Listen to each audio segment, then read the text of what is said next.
Eh bien, bonjour à toutes et à tous et bienvenue dans ce point météo du dimanche 30 novembre. Alors, nous allons évidemment parler de la situation à venir pour le début de l'hiver météorologique qui commence d'ailleurs demain le 1er décembre. Mais malheureusement, ce début d'hiver météorologique ne va pas forcément rimer avec temps hivernal, mais plutôt rimer avec retour du zonal, des dépressions atlantiques, de la pluie, du vent. Et voilà. Donc, alors pourquoi est-ce qu'on va avoir ce retour du zonal? Alors, pour comprendre ça, il va plutôt falloir passer à l'échelle hémisphérique et regarder les vents zonaux, ce qu'il se passe. Alors actuellement, ce que nous connaissons, donc on a une inversion des vents zonaux, notamment du côté aux alentours de l'Alaska, avec les vents zonaux qui soufflent dans un sens anti-horaire. Et puis ensuite, ces vents zonaux vont aller rapidement se renforcer, notamment du côté de l'Amérique du Nord, pour souffler assez fort de ce côté-là. Et évidemment, dans ce genre de synoptique, on connaît ce qu'il se passe au niveau de la masse d'air, eh bien, on a une masse d'air qui est très très froide, une descente polaire qui va se mettre en place et qui se met déjà actuellement en place du côté de l'Amérique du Nord. Une descente polaire qui va donc créer un immense conflit de masse d'air entre l'air très froid venu du pôle du, du côté du Canada et de l'Est des États-Unis, par exemple, et de l'air encore très très doux, plus au sud. Et ce gigantesque conflit de masse d'air va venir alimenter le jet stream, qui va d'ailleurs bien se renforcer. On va plutôt passer du côté de l'hémisphère nord, qui va bien se renforcer en sortie sur la façade est de l'Amérique du Nord. Et ce jet stream qui va pouvoir euh, aller alimenter des dépressions atlantiques, et on va le voir évidemment, tout plein de grosses dépressions atlantiques, et ça va permettre d'ouvrir la porte à un rail dépressionnaire qui va circuler sur l'Atlantique et qui va ensuite pouvoir venir nous tangenter jusqu'en Europe. Alors, voilà un petit peu pour la synoptique générale et pourquoi est-ce qu'on va avoir ce retour du zonal pour la première décade de décembre, au moins c'est confirmé. Ce zonal qui pourrait même d'ailleurs se poursuivre au moins peut-être jusqu'à la mi-décembre, malheureusement. Pas forcément de temps hivernal en vue jusqu'à la mi-décembre. Ça sera affaire à suivre. Alors en tout cas, qu'est-ce qui va nous attendre là dans les prochains jours? Eh bien, nous allons voir là, ce premier système dépressionnaire qui va venir s'approcher des îles britanniques, notamment dans la journée de demain. Est-ce que ce que l'on surveille dans un premier temps, c'est cette petite dépression secondaire que l'on peut voir sur le cadran sud du système principal, là, qui arrive du côté de l'Écosse, un petit système secondaire qui va essayer de se creuser en arrivant sur les îles britanniques et qui va permettre un léger resserrement isobarique là sur son cadran sud, ce qui va donc créer, ce qui va permettre un coup de vent, sur le nord-ouest de notre pays, surtout sur les côtes bretonnes. Ce sera assez léger, comme on le voit, on a cette petite mésodépression qui se creuse, mais ça reste assez faible comparé au système principal. Donc, attendez-vous là pour le nord-ouest, pour les Bretons. Un petit coup de vent pour demain. Bon, ce sera assez léger, évidemment, vous êtes très habitués à ça. On sera plutôt sur de l'ordre du 90 km/h sur les côtes. Allez, localement 100 sous averses les plus fortes. Et plutôt aux alentours de 70-80 km/h à l'intérieur des terres. Voilà ce qui attend donc pour demain, lundi 1er décembre, pour le début de l'hiver météorologique. Un petit coup de vent sur le nord-ouest du pays. Et puis ensuite, donc on va voir ce système, le système principal qui va venir se rapprocher de nos côtes, qui va malheureusement mourir en s'approchant de nous. Mais à l'avant, on va avoir le flux qui va se redresser au sud-sud-ouest, là, entre la journée de mardi 2 décembre et de mercredi 3 décembre. Un flux qui va se redresser au sud-sud-ouest, qui va, évidemment, c'est assez classique dans ce genre de situation, apporter donc un épisode, un probable, enfin déjà un temps très perturbé du côté du sud et du sud-est, et un probable épisode cévenol et méditerranéen. Si on regarde le modèle UCMO, c'est assez parlant, là on voit bien l'Hérault, le département de l'Hérault, du Gard, ça remonterait jusqu'en Lozère, qui pourrait prendre assez cher selon le modèle UCMO, avec donc beaucoup de pluie à attendre de ce côté-là, des accumulations qui seraient très très importantes. C'est pour ça qu'on peut parler d'un épisode cévenol, voire méditerranéen. Euh, des accumulations pourraient dépasser les 100 à 150 mm, voire même localement plus, selon le modèle. Bon, peut-être qu'il abuse un petit peu. On verra bien avec la sortie des autres modèles à Malifine. Par exemple, si on regarde le modèle Icon CH2, lui, il voit pas forcément exactement autant du côté de l'Hérault, du Gard et de la Lozère, mais il voit plutôt un épisode qui serait plus généralisé au pourtour méditerranéen, là, sur Icon CH2. Ouais, donc affaire à suivre. Et qu'est-ce qu'il voit au niveau des accumulations? Alors, plutôt des accumulations de précipitations. Donc, entre mardi 2 décembre et mercredi 3 décembre, voilà. Attendez-vous dans le sud. Là, par exemple, ah oui, les accumulations sont vraiment différentes. Là, entre Ukumo et Icon, ça sera affiné tout ça, évidemment. L'échéance est encore un petit peu trop lointaine. Les modèles à maille fine vont faire leur sortie demain. On pourra du coup en savoir un petit peu plus sur ce qui va se passer entre mardi 2 décembre et mercredi 3 décembre du côté du sud-est. Là, sur Icon CH2, on a plutôt des cumuls généralisés euh, sur le sud-est du pays, entre 50 et 60 mm.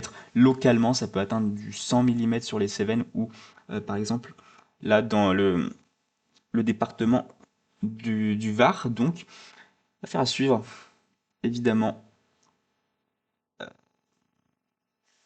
Voilà, voilà. Et aussi, donc on attend des fortes pluies du côté du sud-est, mais on a un flux de sud-sud-ouest qui ne ramène pas forcément énormément de douceur. Donc, la limite pluie neige devrait rester assez faible et on attend du coup pas mal de neige là de ce côté-là, entre mardi et mercredi, notamment sur les Pyrénées et même sur les relèves du Massif central, hein, sur les Cévennes, de la neige qui pourrait tomber. Donc là, on voit par exemple l'ISO 0 qui tangenterait entre 1000, j'aimerais bien voir l'heure par contre, donc les précipitations qui se feraient voilà, à partir de la soirée de mardi 2 décembre pour ensuite se prolonger jusqu'à la soirée de mercredi 19 du... Oh, qu'est-ce que je dis? Du mercredi 3 décembre, avec un ISO 0 qui serait, voilà, qui tangenterait entre 1100, 1300, 1400 mètres d'altitude. Donc de la neige qui pourrait tomber dès la moyenne montagne sur les reliefs du Massif central, des Pyrénées, des Alpes, ça sera plutôt pour la journée d'après de mercredi et jeudi. Voilà, dès 1000 à 1200 mètres d'altitude, avec un petit peu de neige. J'imagine que les Coumacs en voient un petit peu. Voilà, sur les Pyrénées, qui voient une 30-40 centimètres, un petit peu sur le Massif central. Et puis ensuite, ça sera sur les Alpes que ça tomberait pour la suite. Enfin, ça dépend ce que voient les modèles. Il y a encore un gros désaccord entre les modèles là actuellement. CH2, ouais, on en reparlera évidemment. Puis ensuite, donc on va repasser sur les modèles généraux. Ensuite, ça va être le courant océanique qui va fortement s'affirmer. Donc, là, comme on l'a vu, hop, la petite dépression secondaire pour lundi, le flux qui se redresserait au sud mercredi. Mais en fait, ce qui se passe, c'est qu'on a donc ce retour du zonal avec énormément de systèmes dépressionnaires qui vont circuler sur l'Atlantique d'ouest en est. Mais, bon, la CEP, qu'est-ce qu'il voit sur la fin de son échéance là? Qu'est-ce que c'est que ça? Qu'est-ce que c'est que ça On a une tempête là. Non, mais non, pour le 12 décembre, attention, la CEP qui voit une super tempête approcher les côtes bretonnes. Bon, alors là, on va tous mourir là s'il se passe ça. Qu'est-ce que tu vois, CEP? N'importe quoi. Là, j'imagine avec une synoptique comme ça, voilà, des rafales à 150, 170. Mais là, c'est les tempêtes de 99 qui vont revenir. Bon, évidemment, ce scénario n'arrivera pas, hein. Là, on est sur un modèle déterministe.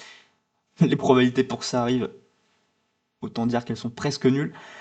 Bon, en tout cas, repassons du coup plus sérieusement à ce qui va se produire dans la première décade de décembre. Pour la semaine prochaine, on va avoir donc cette multitude de systèmes dépressionnaires qui vont transiter sur l'Atlantique, mais qui vont avoir quand même un petit peu de mal à arriver jusqu'à l'Europe de l'Ouest. Alors pourquoi est-ce qu'ils vont avoir du mal à vouloir s'incruster en Europe de l'Ouest? Eh bien, c'est en raison, malheureusement, de cet anticyclone qui est présent là du côté de l'ouest de la Russie, de l'Europe de l'Est et qui s'étire même jusqu'à l'Europe centrale. Cet anticyclone qui va en fait rejeter les dépressions nord-atlantique qui voudrait s'incruster sur l'Europe. On a un cyclone quand même plutôt robuste, là, à 1030, 1025 hectopascales du côté de l'est de la Russie. Et du coup, on aurait le jet stream qui aurait du mal à s'incruster en Europe de l'Ouest. Par moment, il y arriverait, mais ce serait beaucoup plus déstructuré que, par exemple, là, sur l'Atlantique, où on a un bon jet qui souffle quand même à de bonne vitesse. sur l'Europe, voilà, il s'affaiblirait, il se couperait un petit peu en deux, là, comme on le voit. Donc c'est pour ça, en fait, on ne sait pas trop. On a quand même un... Donc dans ce flux zonal, évidemment, on a un risque de tempête, hein. Risque de coups de vent, de tempête, de pluie, ça c'est même assuré. Il va y avoir beaucoup de pluie, beaucoup de vent la semaine prochaine. Mais voilà, ce risque de tempête y est un petit peu mis à l'écart à cause de cet anticyclone qui se trouve sur l'Europe de l'Est. Après, je ne dis pas qu'il ne va pas y avoir de tempête, car dans ce genre de situation, on sait très bien ce qui peut se passer, hein, dans ce genre de situation à flux zonal. Il suffit qu'on ait une petite dépression secondaire qui voudrait se creuser au sud du cadran. Voilà, imaginons là ici une petite dépression secondaire à 980-985. Ça pourrait donner une tempête sur les côtes du nord-ouest du pays. Bon, évidemment, ça, ce genre de synoptique avec ces petites mésodépressions, ces petites dépressions secondaires, évidemment, ça n'est pas modélisé par les modèles à cette échéance, mais c'est quand même quelque chose à prendre en compte lorsqu'on fait des prévisions et qu'on a une synoptique fort zonale quand même, un zonal qui veut s'installer même dans la durée, hein. Puisque si on regarde les ensemblistes, sur la moyenne, ouais, on voit bien la récurrence de ces basses pressions là pour l'entièreté de la première quinzaine de décembre, la première décade qui pourrait d'ailleurs s'étirer jusqu'à la première quinzaine de décembre, avec voilà des basses pressions, des systèmes dépressionnaires qui transiteraient entre l'est des États-Unis et l'ouest de l'Europe, avec toujours peut-être cet anticyclone du côté de l'est de l'Europe. Bon, ça sera à confirmer évidemment cette synoptique. Mais voilà, en tout cas, on a le retour du zonal qui pourrait s'incruster dans la durée, j'ai envie de dire. Alors, on va regarder un petit peu les modèles, qu'est-ce qu'ils voient. Modèle GFS, voilà. Le modèle IA du modèle GFS, qui est un modèle qui apparemment, de ce que j'ai pu lire, démontre déjà de sa bonne fiabilité. Donc on va le regarder ensemble avec voilà la synoptique que je vous ai expliquée. Jeudi, peut-être, voilà, jeudi, entre jeudi 4 décembre et vendredi 5 décembre, peut-être l'arrivée d'une dépression qui pourrait un peu plus nous concerner, hein, avec de la pluie. Bon, évidemment, là sur ce modèle-là, c'est pas du tout une tempête, hein, c'est plutôt une dépression assez classique, à ouais, 995. Mais selon certains modèles, comme le modèle GFS de ce matin, il me semble que c'est GFS qui voyait ça. Ouais, qui voit lui plutôt une dépression un petit peu plus active. À 990, un coup de vent, fort coup de vent peut-être. Peut-être pas tempête, mais en tout cas un fort coup de vent qui est modélisé selon GFS. Voilà, en tout cas, ce risque de tempête, il est quand même présent hein, dans ce genre de synoptique afflusionnal. Ou qu'est-ce que tu vois là? Qu'est-ce que tu vois, GFS? GFS qui voit le retour dans ce cyclone ensuite. Ça serait pas du tout de bon augure là pour la deuxième décade de décembre. Bon, il n'y a aucune fiabilité, hein, que dire.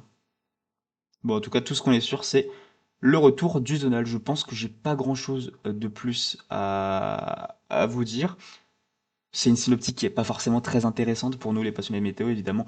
Pour le début d'hiver météorologique, on aurait préféré le retour de conditions hivernales. Enfin, c'est vrai que ce qui s'est produit durant la seconde quinzaine du mois de novembre se poursuivent dans le mois de décembre, comme c'était prévu initialement. On avait, je vous le rappelle, une MJO très favorable.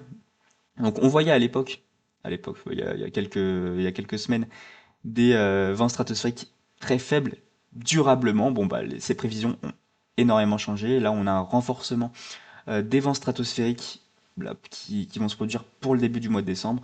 Donc, rien de très hivernal en vue. De même, on a une MJO qui est dans des phases favorables, un 7, 8, et qui pourra ensuite passer à la phase 1. Mais malheureusement, on a voilà, ce retour du zonal et qui perturbe un petit peu tout, un petit peu toutes les prévisions.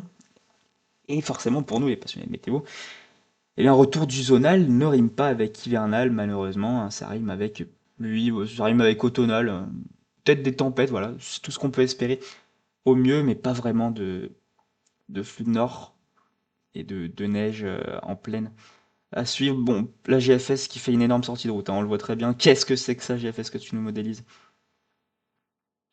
Voilà, pour pour la deuxième décade de décembre, là, GFS qui nous modélise du -8 degrés à 850 hectopascal, déconfiné, jeu probablement. Bon, il a bien changé là sur son nouveau run, avec plutôt de la grosse douceur. Mais ouais, si on regarde les diagrammes par exemple, qu'est-ce que ça peut donner? Ah ouais, c'est un petit peu déprimant de voir ça. Voilà, on voit bien l'énorme sortie de route de GFS qui est, par rapport à son ensembliste, bah, le scénario le plus froid évidemment. Ce scénario n'arrivera probablement pas, malheureusement. On voit sur la moyenne, une moyenne extrêmement plate comme ça, entre du 2-3 degrés à 850 hectopascal. Ça résume bien un flux océanique, un flux zonal qui se prolongerait dans la durée. Donc pas grand-chose de très intéressant. C'est plat jusqu'au bout, hein, sur le diagramme de GFS. Pareil sur le diagramme du modèle IA. Donc pas grand-chose à attendre, au moins au moins pour la première quinzaine du mois de décembre. Je pense personnellement qu'il n'y aura pas grand-chose à se mettre sous la dent, à part potentiellement des tempêtes, hein, si jamais on a des petites dépressions secondaires qui voudraient se creuser sur le sud de système principal, ou alors peut-être des systèmes principaux, des systèmes dépressionnaires principaux qui voudraient arriver sur l'Europe de l'Ouest. Mais ça, c'est pas forcément vu par tous les modèles. En tout cas, voilà, je vous remercie à tous de m'avoir suivi pour ce point météo. Je vous en referai seulement s'il y a des synoptiques intéressantes à venir. Là, je voulais juste vous en faire un pour clarifier un petit peu qu'est-ce qui va se produire dans les prochaines semaines. A priori, pas grand-chose d'intéressant, mais si jamais il y a des tempêtes qui sont modélisées au fur et à mesure que les échéances passent, eh bien, je vous ferai des petits points météo pour vous parler de ça. Bon, en tout cas, merci à tous de m'avoir suivi jusqu'au bout de ce point météo, et puis on se redit peut-être à bientôt. Allez, ciao, ciao!